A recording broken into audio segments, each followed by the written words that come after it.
We have some new free agent targets to pay attention for the New York Giants as Bleacher Report just dropped an article that highlighted 3 veterans that Joe Schoen could look to sign before training camp gets here. Before we tell you about the 3 players and I give my thoughts on them, I want to hear from you in the comments section.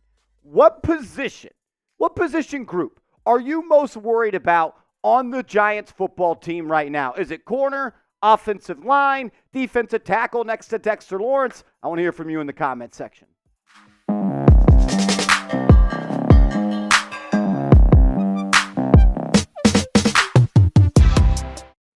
Welcome into New York Giants Now by Chat Sports. I am your host, Marshall Green, and let's dive into it. Bleacher Report dropped an article mentioning 3 players that at one point were really good players and looked like they were maybe going to the Hall of Fame at one point that they said the Giants should look to sign in NFL free agency before training camp starts. Well, let's set the stage with this. The Giants roughly have $11.4 million in salary cap space right now.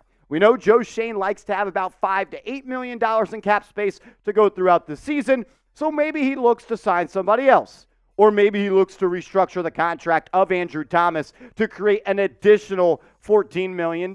Maybe he only does 50% of a restructure to create 7, but there are multiple ways for the Giants to create more cap space and be able to go out and sign some football players that are still pretty good at positions of need. The question is, should they sign these 3 players? Let's talk about it. The first player that Bleacher Report mentioned was veteran cornerback Patrick Peterson, who spent last year with the Pittsburgh Steelers, also has spent time with the Arizona Cardinals and the Minnesota Vikings. The Giants got an up-close personal look at Peterson back in the 2023 NFL playoffs, where Isaiah Hodgins made Patrick Peterson look like he was cooked. Had a solid season for Pittsburgh last year, but he's 34 years old. He's definitely on the back 9 or maybe the final hole of his NFL career. But I do still think there is some value in bringing him in, even if he's not the same player that he was just a couple of seasons ago. One, he played in all 17 games last year. Smart, tough, dependable. I think Peterson falls into that bucket. Also, he's been there and done that. He has operated at an extremely high level in the NFL for a really long time, and he could help a young corner like Deonte Banks. And he really wasn't that bad last year. Only allowed a completion percentage of 51.7, had 11 pass breakups and 2 interceptions. He's always had elite ball skills, a quarterback rating of 80.4 when targeted, only allowed 400 yards, but there was 4 touchdowns given up by him. The main reason I want to bring him in is because he's a good football player still, or at least can still be good at times, but it's more so for the development and the maturation and the growth in teaching the tips of the trade to a young corner like Deonte Banks. He's got all the talent in the world, but I think having a veteran in that room that's most likely going to the Hall of Fame that could teach him the ropes could make a lot of sense. And I'm also extremely worried about the other corners on this roster. I don't have much faith in Cordell Flott. I don't have much faith in really any corner on this team outside of Deonte Banks. I think Nick McLeod can be a plug-and-play corner, but I don't necessarily like him as a full-time starting slot corner for this team. Maybe that's Andrew Phillips in his rookie year. He stepped up. I would sign Patrick Peterson to that 1 year, $5 million deal. I believe that Bleacher Report mocked to him. Yes, 1 year, $5 million deal is what they think the Giants could sign him for, and I probably would do that. But I'd rather just go out and sign Stephon Gilmore. Like, Gilmore is still an elite player in this league at the age of 33. He's still a top 32 corner in this league. And if you compare him and the veteran stuff he has that we talked about with Peterson, as well as really good play that Peterson may not have, I think that could elevate this team to another level. But it's going to be dependent on Gilmore. I think the Giants would sign him. I think they'd pay the money. But if Gilmore wants to play for a contender and he doesn't view the Giants as one, I'm not so sure that marriage will ever happen. From corner to receiver, Michael Thomas was the next player that Bleacher Report listed in their article of 3 free agents the New York Giants should consider signing. There's been a lot of talk about the receiver position for this ball club for quite some time, but I think the need for adding veteran receivers at this point has come and gone. They already did that with Allen Robinson, and they already have a vision of what they want the receiver room to be at this point. Thomas, 6'3", 212 pounds. I think he's 31 years old at this point. Yep, 31 years old at this point. For Thomas, just turned 31 in March of this past year. But is he going to play? Is he available? The guy has not played a lot of football recently. He played in 10 games this past year, 3 games in 2022, didn't play at all in 2021, and just 7 games in 2020. So since the 2020, including the 2020 season, the guy's played in 20 football games in the last 4 years. Simply not available, and I can't depend on him. There's no doubt that Thomas is one of the best receivers in the NFL and arguably had one of the best seasons of all time in 2019 and 2018 where he was great and he was putting up 150 catches, it seemed like, every other year. But I think that player is gone. That was 5 seasons ago. He's just not healthy. And I don't even think he's close to the same player that he was, considering last year in 10 games played for New Orleans, he didn't really do anything. And I'm done with trying to add last tread veteran wide receivers to this Giants team. You drafted Malik Neighbors, number 6 overall. You got Darius Slade. You spent a 3rd-round pick where you traded up for Jalen Hyatt just last year, and you drafted Wan'Dale Robinson in the 2nd round 2 drafts ago. You have an identity at that position. Young, fast, explosive, and versatile receivers. And you still got Hodgins, and you already have Allen Robinson.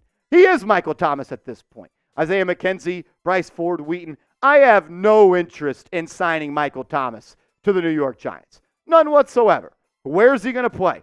And I think if the Giants even did sign him, it's more likely than not that he gets cut.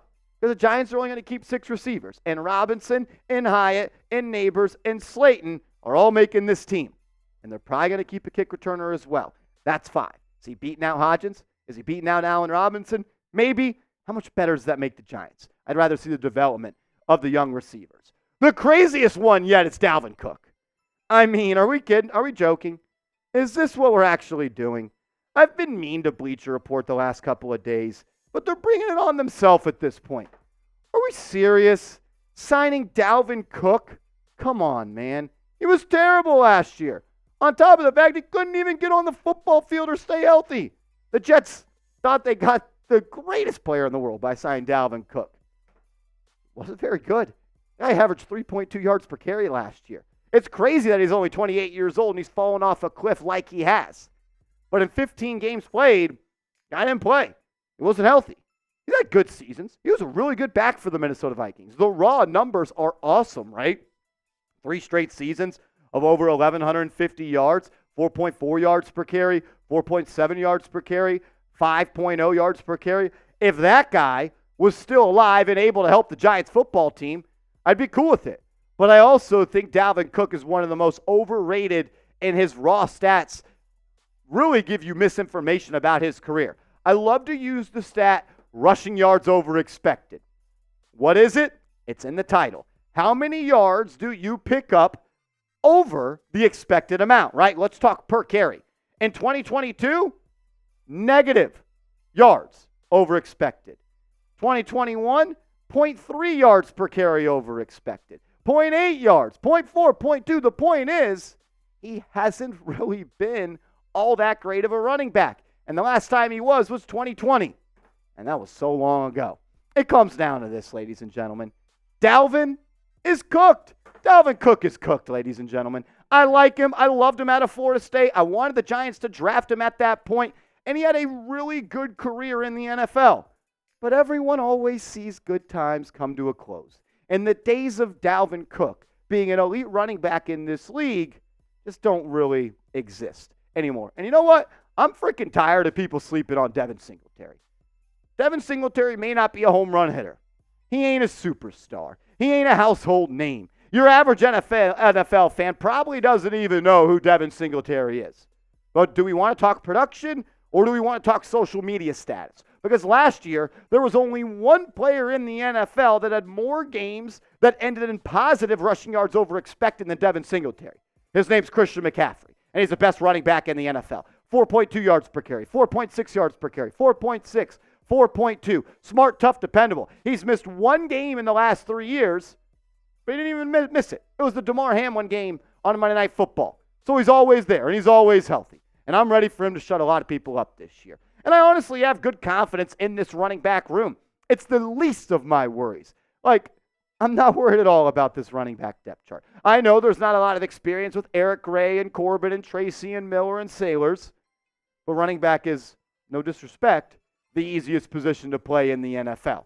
And I believe Singletary and the stable of the backs the Giants have, they can get it done at an average level in this league and maybe even do a little bit better than that. If you had to pick one of the three players that we talked about in today's video to sign to the New York Giants before training camp, who would it be? Is it the veteran, Pat Pete?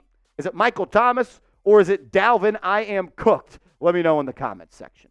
For me, it's Patrick Peterson. And like we talked about, I would rather Stephon Gilmore over him. But if Gilmore doesn't want to play here, you can't make him do it. So if Peterson is able and willing and wants to come be a Giant, there's no reason not to get it done. You have a major need at the corner position. You don't have any proven veterans in that room, and his mentorship, leadership could help the growth of a player that you have invested a lot in Deonte Banks. It's a win-win situation, even if he doesn't even play this year because of injury. Get it done and help a young guy. Invest in your investments. I'll leave it at that. Make sure you are following me over on social media at @MarshallGreen_, at @MarshallGreen_ on Twitter, on Instagram. Hit me up over there, and let's go Big Blue.